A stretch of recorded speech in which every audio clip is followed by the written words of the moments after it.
entraram em Cafarnaum, e logo no sábado, indo ele à sinagoga, começou a ensinar. Maravilharam-se da sua doutrina, porque os ensinava como tendo autoridade, e não como os escribas. Estava na sinagoga um homem possesso de espírito imundo, o qual exclamou: "Ah, que temos contigo, Jesus de Nazaré! Vieste destruir-nos? Bem sei quem és, o Santo de Deus." Repreendeu Jesus, dizendo: "Cala-te e sai dele." Então o espírito imundo, convulsionando e clamando em alta voz, saiu dele. Todos se admiraram a ponto de perguntarem entre si: "Que é isto? Que nova doutrina é esta? Ele dá ordem até os espíritos imundos, e eles lhe obedecem." Logo correu a fama por toda a província da Galileia. Meus amados irmãos, aqui presentes, e todos aqueles que estão nos escutando, o texto que nós lemos, ele começa dizendo que Jesus e os seus discípulos entraram em Cafarnaum e logo no sábado foram a uma sinagoga. É o que diz aí o verso 21. Cafarnaum, queridos irmãos, é uma cidade da região, da província da Galileia. Cafarnaum significa cidade de Naum. Cafarnaum, queridos irmãos, ficava na margem ocidental do Mar da Galileia. E para quem não sabe, Cafarnaum foi o centro do ministério de Cristo, onde ele realizou muitos milagres. Como eu disse, Cafarnaum fazia parte da província da Galileia, como está escrito no próprio versículo 28. Foi na Galileia que Jesus Cristo exerceu a maior parte do seu ministério. O texto diz, irmãos, que Jesus entra em Cafarnaum e vai a uma sinagoga em um sábado. Sinagoga, para quem não sabe, era uma assembleia de judeus reunidos para orar e escutar a leitura e a exposição do Antigo Testamento. Então a sinagoga era uma assembleia de judeus.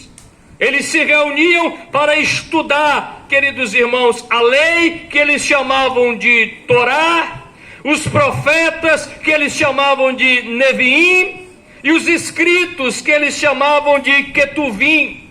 Isso são as divisões das escrituras do Antigo Testamento.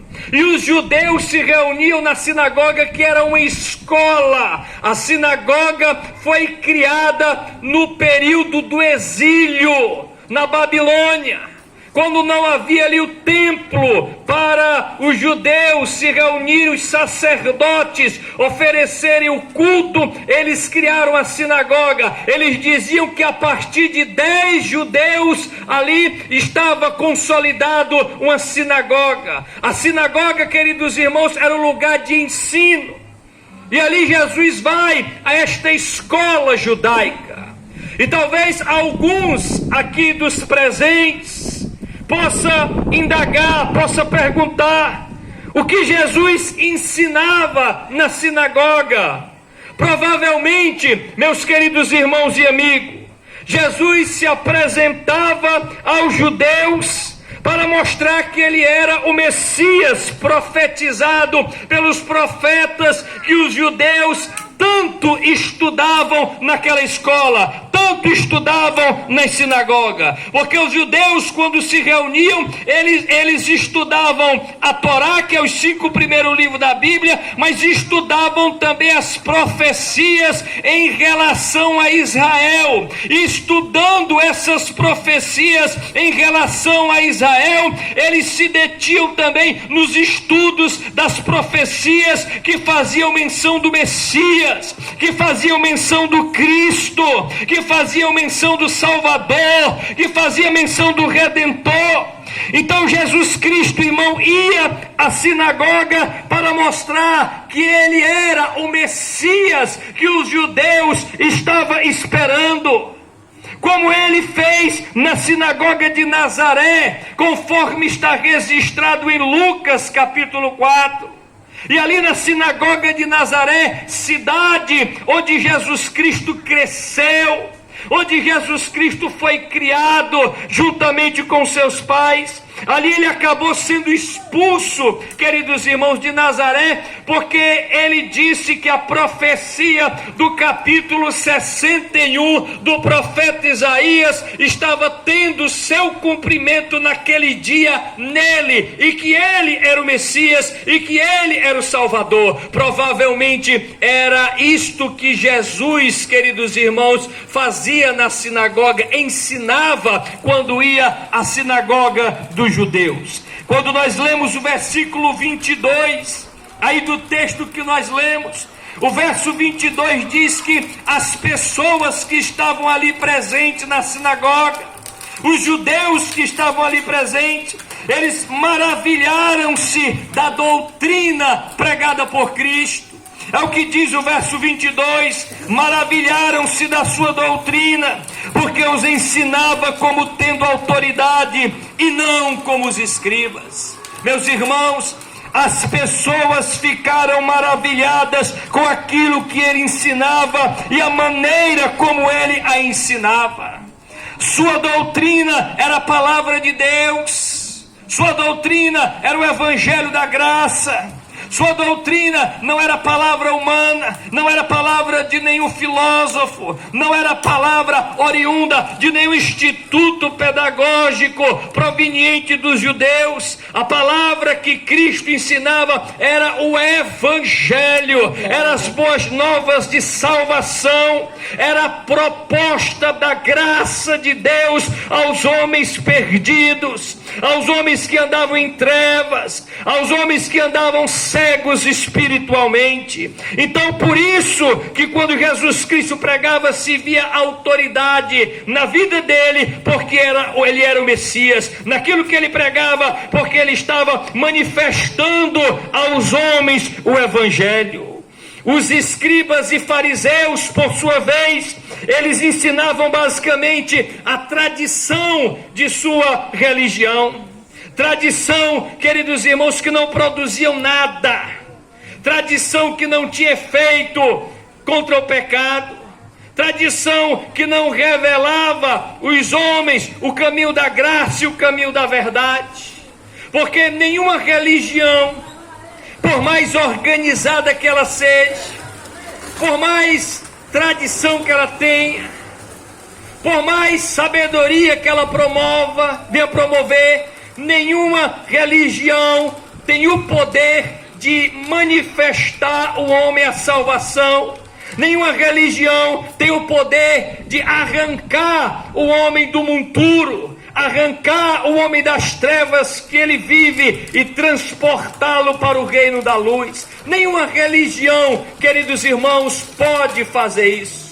Só quem pode fazer isso é Cristo. Aleluia. Só o Evangelho é que arranca o homem da escuridão e coloca-o na luz. Só o Evangelho é que tem o poder de quebrar os agrilhões das trevas e proclamar a liberdade espiritual de qualquer ser humano, desde que ele creia em Cristo. Aleluia. O mesmo texto aqui que nós lemos diz que nos versos 23, 24, 25 e 26, Jesus, naquela sinagoga ali em Cafarnaum, Jesus realiza ali um exorcismo, queridos irmãos. E ali, naquele exorcismo realizado por Jesus, nós podemos ver ali três coisas importantes no texto. Três coisas interessantes para nós aqui essa tarde. Em primeiro lugar, observe que o verso 23, aí na sua Bíblia, o verso 23 diz que estava na sinagoga um homem possesso de espírito imundo. Marcos aqui faz questão de afirmar que um homem que estava sob uma possessão demoníaca frequentava aquele ambiente religioso, estudava a Torá, estudava os profetas, estudava os escritos, e aquele homem ia para a sinagoga e via para a sinagoga com aquela possessão demoníaca. Essa afirmação de Marcos, irmãos, nos mostra que até aquele momento ele estava na sinagoga participando da reunião, mas não fora incomodado. Sabe por quê? Porque embora o ambiente fosse um ambiente onde fosse falado o nome de Deus, era apenas um prédio religioso. O prédio era religioso. Havia ali um rabino, um líder religioso instruído, que manuseava as escrituras do Antigo Testamento. Havia ali pessoas que falavam em nome de Deus e provavelmente glorificavam a Deus, mas era apenas um ambiente religioso. Não havia a manifestação da graça de Deus. Meus irmãos, nós aprendemos aqui de forma clara que a religião por si só não tem o poder de libertar os homens das prisões espirituais do diabo.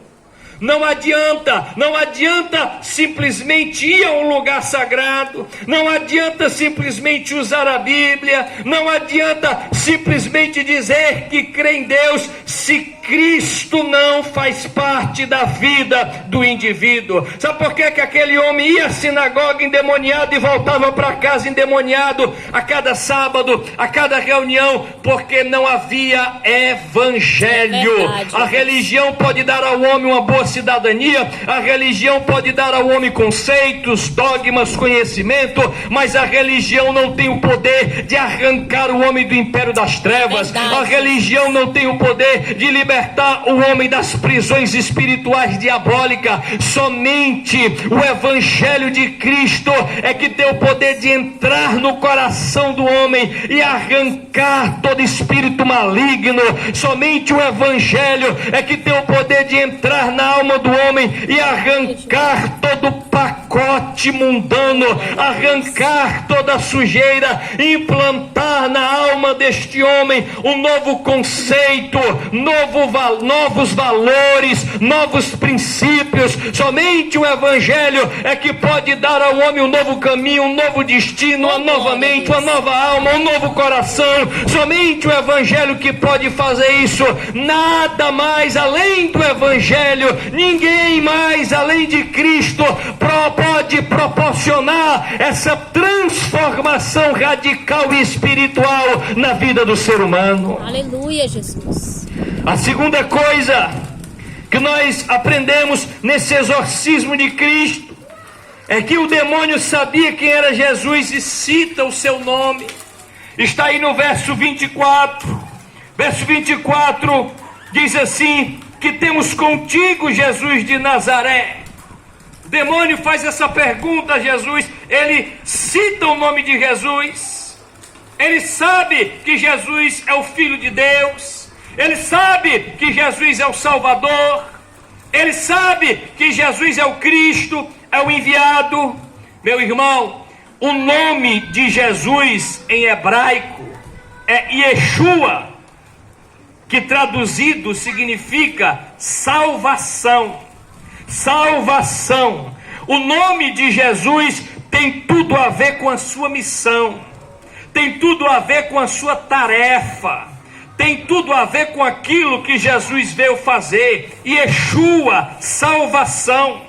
O anjo Gabriel, lá no capítulo 1 de Mateus, quando se apresentou ali a José, explicando que Maria estava grávida de Jesus por uma obra milagrosa feita por Deus, e o que estava no ventre dela era o Salvador, o anjo explica que o nome dele seria Yeshua, porque ele viria para salvar o seu povo dos seus pecados. Então o nome de Jesus, Yeshua, é salvação, que tem tudo a ver com a sua missão. Jesus veio ao mundo, não foi para dar riqueza aos homens. Aleluia. Jesus veio ao mundo, não foi para dar saúde perfeita aos homens. Jesus veio ao mundo, não foi para dar casamento blindado aos homens. Jesus veio ao mundo, não foi para fazer dos homens empresários. Jesus veio ao mundo, não foi para fazer dos homens super-homens. Jesus veio ao mundo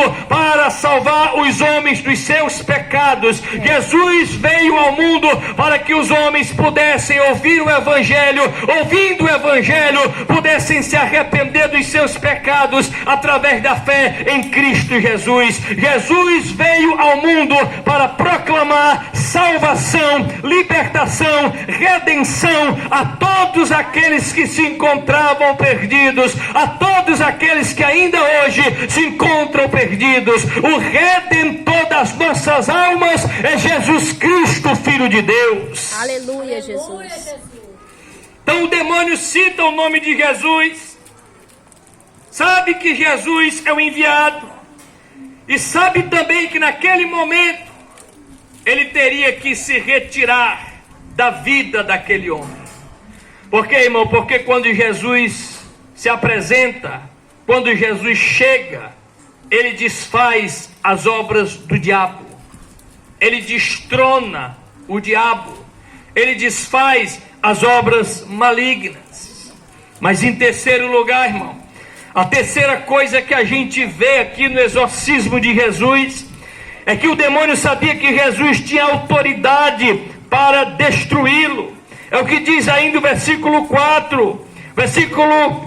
24, diz assim: vieste destruir-nos, bem sei quem és, tu és o Santo de Deus. Aleluia. Os demônios conheciam a autoridade de Cristo, pois sabiam que o Filho do Homem veio para desfazer as obras do diabo. E os demônios sabiam disso, queridos irmãos. E Jesus desfez as obras das trevas quando esteve entre os homens pregando o Evangelho, expulsando os demônios, vencendo, queridos irmãos, o mal com seu amor, pregando a sua graça, curando os doentes, manifestando a bondade do Evangelho do Reino de Deus. E os demônios sabiam disso. O apóstolo Paulo, ele disse que a grande vitória de Cristo sobre o império das trevas foi na cruz, e de fato foi na cruz, como só não Paulo afirma isso, como isso está de forma explícita nos Evangelhos. Quando a Bíblia diz, queridos irmãos, que quando Cristo dá o último brado na cruz, ele diz: está consumado. Aleluia. Ou seja, a missão dele estava ali sendo cumprida, estava sendo terminada. Quando ele diz